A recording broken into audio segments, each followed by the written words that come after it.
Hey guys, I'm Anna, and today I'm going to show you how to fix ChatGPT website not working. So first of all, you need to open up this webpage on your web browser and check ChatGPT server status. Sometimes it can happen due to server issues.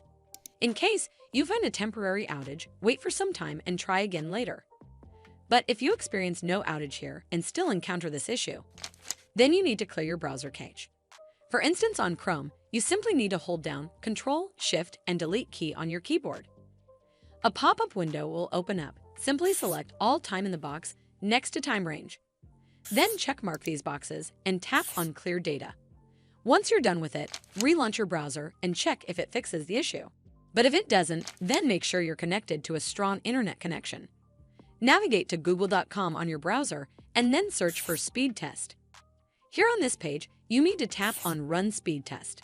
The minimum speed required for ChatGPT is usually 2 to 3 Mbps, so if it's anywhere near or above this number, that's fast enough. If your internet speed appears to be unreasonably low, then you may need to contact your internet service provider for help. Hopefully, this will fix the issue, and if it did, then make sure you give this video a super thanks by clicking on this heart icon to help support the channel, and don't forget to hit that subscribe button. We'll see you in the next one.